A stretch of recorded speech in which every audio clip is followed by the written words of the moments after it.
ملکی صدق جه ابراهیم و لاویان پیلتره. ملکی صدق هم سالم پادشاه بو و هم متعال خدا کاهن. او زمان که ابراهیم چند تا پادشاه شکست بده بو و وگردستند بو خوش شهر و دیار، ملکی صدق بوشو که اونه بیدنه و اونه برکت بده.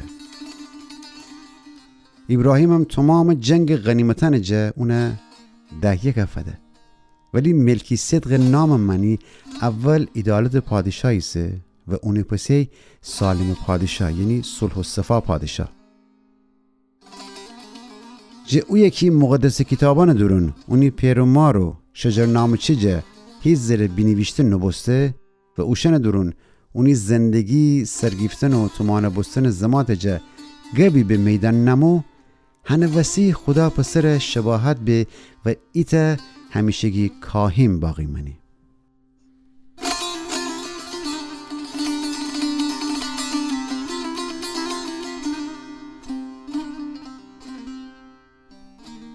فان دیرید ملکی صدق چی پیل جاجیگایی داشتی.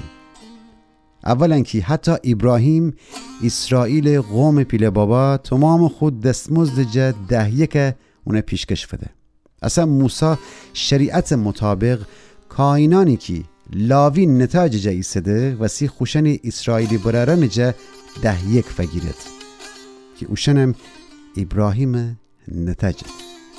ولی انه امره که ملکی صدق اونی امره قوم خیش نبو ابراهیم پیشکشی اونه فده.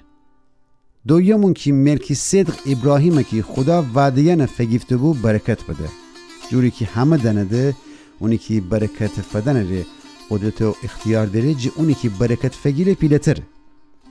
سیوم یهودی کائنان که ده یک جمع کنده جه بین شونی انسانانی ست. ولی درباره ملکی صدق این خیاله که خدا شهادت ده که اون هنوز زنده بود، چون مقدس کتابان درون اونی مردن وسی هیچی بینویشته نبسته.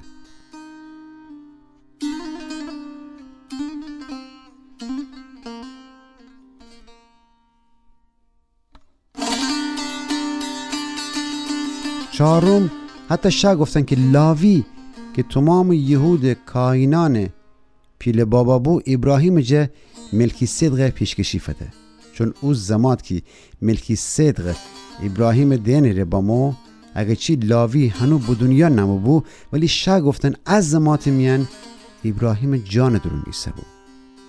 پنجم اگه لاویان کاهنی کودن که شریعت پاکر سر نه بو تنسی انسان کامل کنه، ده چی احتیاج بو که ایت ده کاهن که ملکی صدق منستن ایسه و نه لاویان و هارون منستن ظاهره بو.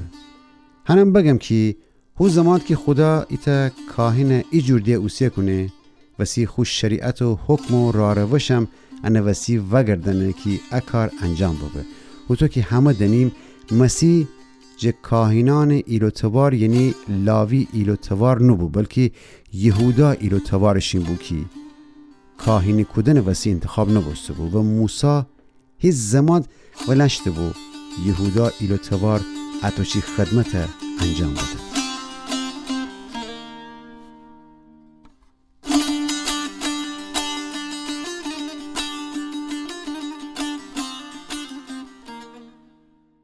مسیح شباهت ملکی صدق امره. پس ظاهر آشکار دینیم که خدا خو حکم و راروش وگردنه، چون مسیح کی تازه پیل کاهن و ملکی صدق منستنیسه شریعت و قدیم راوروشان مطابق لاوی طایفه جنو بود. او قدرت امره کاین ببسته که همیشه زندگی جاری ایسه. مزامیر میان هم مسئله اشاره ببسته که تو تا ابد کاهن ایسی، ایت کاهن ملکی صدق منستن. حتی شریعت و کاهن کودن قدیمی را روش که اصل و نسب سر بنابو کنار بنابو بسته، چون فایده نشتی و جه اون ضعیفتر بود که بتنه این نفر نجات دهنه ری امید ببخشه، چون که شریعت هیچ چیه کامل نکود. ولی اصلا امان ایت بیتر امید داریم که اونی امره خدای نزدیک بیم و ات تازه را روش قسم امره بو. هارون زکن بدونن که قسم بخورد کاهین بوستد، ولی عیسی کاهین کدن قسم امره بو چون خدا اونا بگفته. خداوند قسم بخورده و جه اون ونگرده که تو تا ابد کاهن ایستی.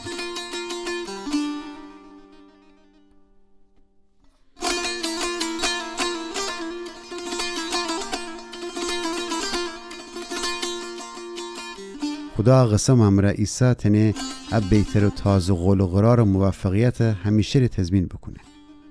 او قدیم قرار و راروش میان کاهینان وسی خیلی ببسته بید چون مردن وشن خدمت کدن ادامه جه مانه بی، ولی عیسی جه او یکی تا ابد زنده ایسه همیشه ره کاهن بی و جانشین احتیاج نره. جه حق خاطر تنه تمام اوشن یکی به وسیله اون خدا ورجایده کامل نجات ببخشه و چون همیشه زنده ایسه دائم خدا ورجا امیر میانجیگری کنی. ان درست هو پیل کاهین ایسه که امان احتیاج داریم چون که اون پاک و بی عیب و بی گناه و گناهکاران جز سیوای و آسمان میان ایتا پر گلاز جاجیگا داره. اون هی وقت احتیاج نره الباقی کائنان منستن هر روز اول خو گناهیان نره و اونو پسی قوم گناهیان نره قربانی بکنه چون که وقتی سری و سر خوره امی وسی قربانی بکود ده همیشه ره تمام قربانیان تما نکوده. پیل کائنان که موسی شریعت مطابق اجاجیگای فرستده ضعیف آدمانی ایست که نتنده خوشن گناه جا دور بدرد، ولی خیلی زمات پسه جه شریعت فدن خدا خو پسره کی همیشه ره کامل ایسه پیل کاهین جاجیگار انتخاب بکوده و ان وسی قسم بخور.